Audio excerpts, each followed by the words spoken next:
The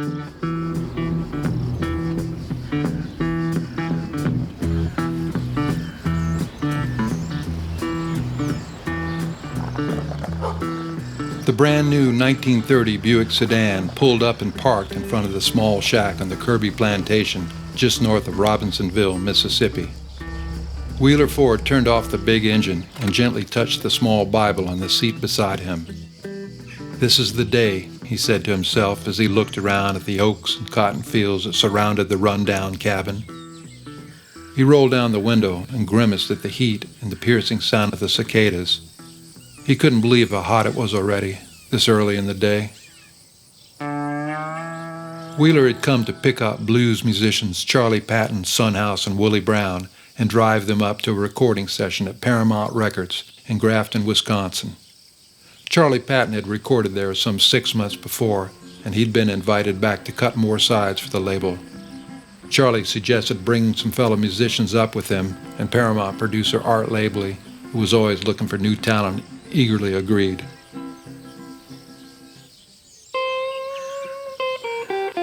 Mr. Ford knew that the musicians had planned to practice late the previous night, so he made sure not to arrive at the cabin too early.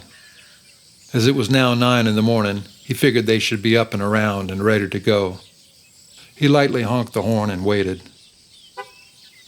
Wheeler was the lead singer of the black gospel group, the Delta Big Four.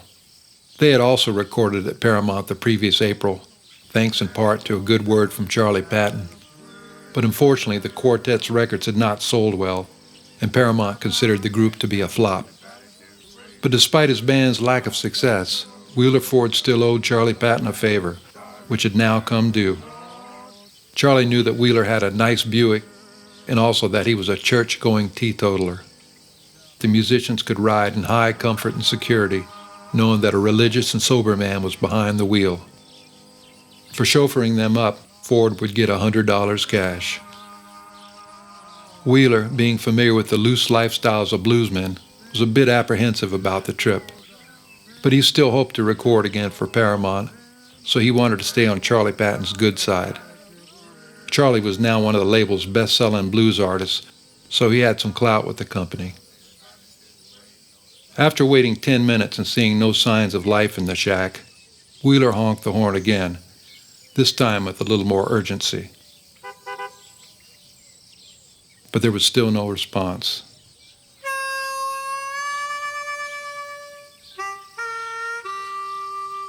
"Oh Lord," Ford said quietly out loud. He'd hoped this would be a smooth and easy trip. Just drive the group up and drive them back. But he was starting to get the uneasy feeling that his mission might not turn out to be quite that simple. Wheeler waited another 5 minutes, then got out of the car and went up to the shack. He stepped up onto the creaky porch and lightly knocked at the door. After a minute, he heard a rustle and Son House peeked out. "Y'all about ready?" Wheeler asked, trying not to sound overly cheerful or loud. Peeking in through the door, Ford saw Charley still asleep on the couch and a number of empty liquor jars around the room. It looked like they'd practiced pretty hard. Son House squinted into the daylight and tried to sound awake. "Oh yeah, we just about ready. Give us a minute." Wheeler rolled his eyes. They weren't even awake, much less close to ready. Having no desire to go inside that house, Ford told Son he'd wait in the car.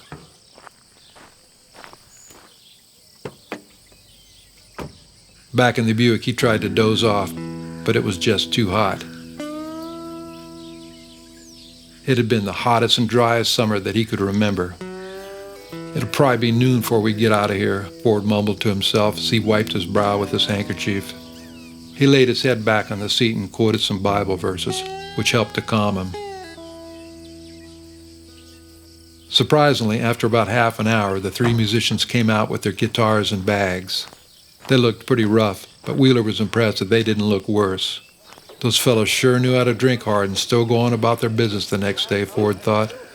They were professional drinkers as much as professional musicians, and they'd obviously had plenty of practice at both. It was sinful living, but Ford had to admire their stamina. Wheeler got the musicians and their things in the car and cranked up the big Buick. Charley Patton, sitting in the front seat, lit up a cigarette and coughed hard. In a hoarse voice, he told Ford to drive over to a little cabin on the edge of the plantation. They had one more musician to pick up. Charley's girlfriend, the lovely and talented young blues piano player, Louise Johnson. Willie Brown had actually introduced Louise Johnson to Charley Patton. Soon after that, Charley was dating Louise on the side, even though she was well over a dozen years younger than him. Patton had another woman, Bertha Lee, who he had recently met and was now shacking up with regularly at her cabin north of Lula. But having a girlfriend had never stopped Charley Patton before from messing around.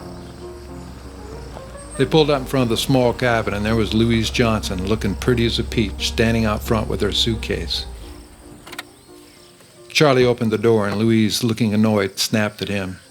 "Why are you so late, Charley? I've been waiting out here for an hour." Patton grumbled something unintelligible and got out to let Louise in. She looked at the others, then softened up and smiled. "But I'm ready to go." She posed to show off her calico dress and did a little curtsy before she got in. Louise Johnson was an accomplished pianist and a strong blues singer. With her piano skills in demand, Louise could mostly avoid the toiling domestic work that other black women in the area had to take. And now here she was, headed up to Wisconsin with 3 seasoned bluesmen to record for Paramount Records. Wheeler Ford put Louise's bags in the trunk, got back in, and cranked up the cart. He pulled out onto Highway 61 and headed north towards Memphis. Louise, sitting in the middle in the front seat, turned around and said hello to Willie Brown, then looked at Sunhouse and put her hand out. "And nice to see you, Mr. Sunhouse." Sun had met Louise and heard her play, but didn't know her all that well. He always thought she was mighty pretty, though. Sun took her hand and bowed his head. "Yes, ma'am. Likewise." Louise slowly let her hand slip away from his as she looked into Sun's big brown eyes. "He's a handsome man," she thought. Louise smiled and turned back around. Sun was still smiling until he saw Charley scowling at him sideways from the front seat. Just north of Memphis, Wheeler Ford was instructed to pull over at a roadhouse up ahead and drive around back. These well-traveled routes were dotted with juke joints that sold bootleg whiskey, and blues musicians always seemed to know where to find them. Wheeler pulled in and parked behind the building, and Charley and Willie Brown got out and went in through the kitchen. 10 minutes later, the two of them came out, each carrying a large paper bag. They scurried back to the Buick and quickly got in. Charley pulled a big jug of moonshine out of his bag, and everyone cheered except for Wheeler, who groaned and nervously looked around for the police. From the second bag, Willie pulled out a stack of Dixie cups and several bottles of Coca-Cola. Charley half-filled the cups with liquor, while Louise topped them off with Coke and passed the sweet, high-octane drinks around. Wheeler Ford, of course, declined. He already couldn't wait to get this trip over with.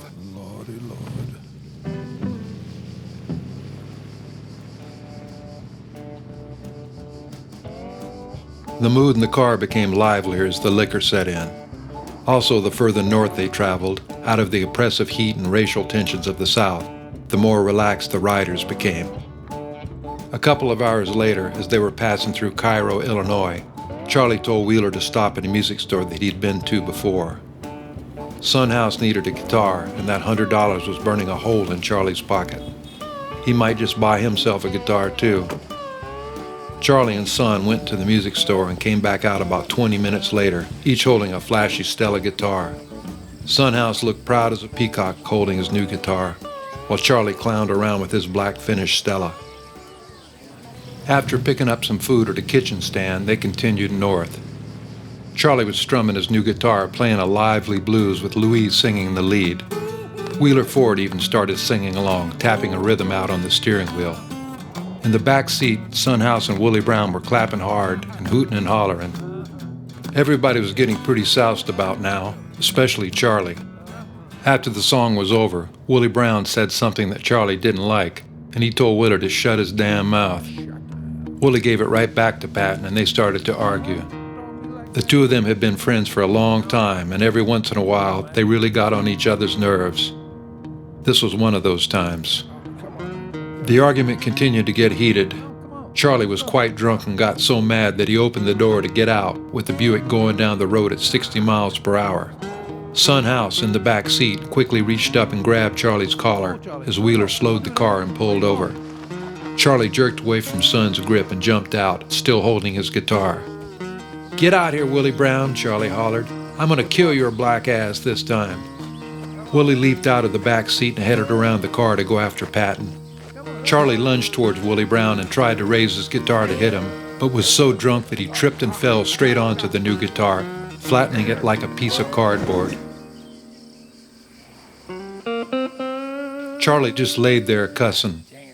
Inside the car, Son House, Louise, and Wheeler Ford were concerned, but they soon began to laugh as the comic scene unfolded.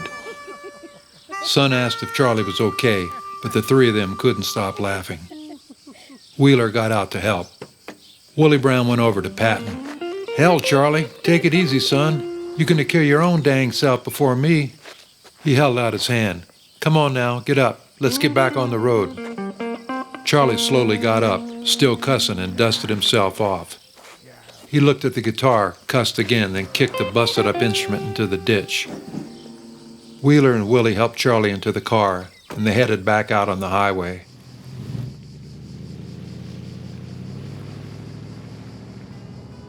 As they got down the road a ways, Willie Brown and Charley Patton seemed to forget all about their argument. But Charley was still cussing about breaking his guitar, though fortunately he didn't seem to have broken anything else. "Lucky for you, the liquor broke your fall," Son House said. They all laughed, even Charley. They made another stop in Kankakee, Illinois, where Wheeler Ford wanted to see an old music friend. After the visit, they had some more food, gassed up the Buick, and got back on the road. As the liquor wore off, people became tired and cranky, and the ride began to wear on everyone. Charley Patton started to complain and moan about this and that. After a while, Louise Johnson, sitting next to Charley in the front seat, had heard enough, and she began to mock him. "Blab, blab, blab, and complain. That's all you do, Charley." Patton went on arguing, and she went on mocking him, finally telling him to just shut up. Charley was quiet for a minute, then said angrily, "Oh, the hell with you, woman." He sneered and brought his backhand up, right across the side of her face. Louise was quick and partially caught his arm, but he still popped her pretty good.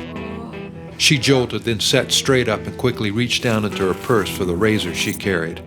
Her eyes went sharp as a hawk as she wickedly stared Patton down and dug her nails into his arm. She could barely resist pulling the blade on Patton.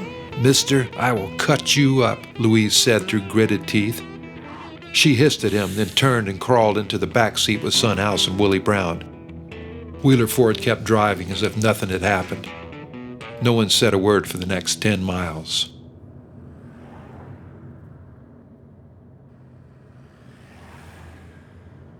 They had one more stop to make. Son House said at the start of the trip that he had to see the John Deere factory in Rockford, Illinois. Son had driven some of their tractors while farming, and he'd developed a fascination with the machines. Unlike Charley Patton, who wanted nothing to do with farm work, Son House took his farming very seriously. The rest of the bunch tried to talk Son out of the visit, telling him it was out of the way and so forth, but he wouldn't be dissuaded, so they took him there. The public couldn't go into the factory, so they parked across the street and let Son get out and look over at the huge industrial complex. Bored stiff, the others waited in the car, but Son seemed to greatly enjoy standing there in the late afternoon sun, gazing at the factory where the John Deere tractors were built. After about 15 minutes, he nodded his head in satisfaction. Son got back in the car and they left.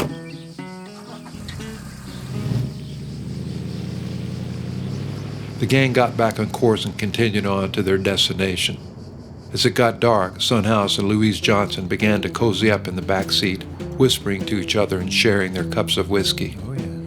Charley sulked in the front seat and either didn't notice the romancing going on behind him or didn't care. Willie Brown was fast asleep and Wheeler Ford was tired too, but he diligently kept driving. It was after 10 o'clock at night when they finally arrived in Grafton, Wisconsin. The group checked into the Beanline Hotel, the place where many of the black artists stayed while recording at Paramount. Segregation in Wisconsin wasn't near as bad as in the South, but this was still one of the few places in Grafton where African Americans could get lodging, and that courtesy was likely due to an arrangement with Paramount Records. The hotel manager politely greeted the musicians and gave them their room keys, along with some food and drink. Everything was paid for by Paramount, including the rooms. Son House had been out in the car retrieving his suitcase and guitar. When he came back in, he asked for his room key, but the manager told him that he'd already given out all the keys. Just then, Son heard a jingle across the lobby, and there was Louise, smiling at him, holding 2 sets of keys. They spent the night together in one of the rooms.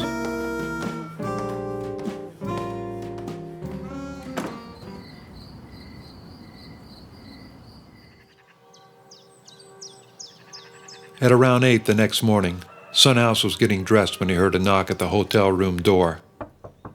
Louise had gone to the restroom down the hall to wash up, so he thought it was her coming back. But when Son opened the door, Charley Patton was standing there. House partially closed the door again, but Charley pushed his way in. Son backed up. "Now look, Charley," Son got into a defensive position. "I ain't wanting no fuss." Charley laughed. "Aw, the heck with all that. You can have Louise. She ain't nothing but trouble anyhow." Perhaps Charley was feeling guilty for running around on his recent steady lady, Bertha Lee. Or maybe Louise Johnson was just too much for him to handle. Charley was getting older and wasn't quite the young rooster he used to be. Either way, he knew he needed to save his energy for recording. "Meet me downstairs and let's get over to the studio," Charley said to Son. "We gotta make some good records today." Son could tell that Charley was getting amped up about the session. Charley went on, "Mess up a bunch of takes and they'll send you home. I ain't lying. Y'all better make me look good for bringing you up here." Son smiled and gave him a pat on the back and said reassuringly, "We're going to make some good music today for sure, Charley." Son House's demeanor seemed to calm Patton, who nodded and left. Louise Johnson came back to the room and she and Son went downstairs. They met up with Willie Brown and Charley and waited for the driver to pick them up and take them over to Paramount Studios.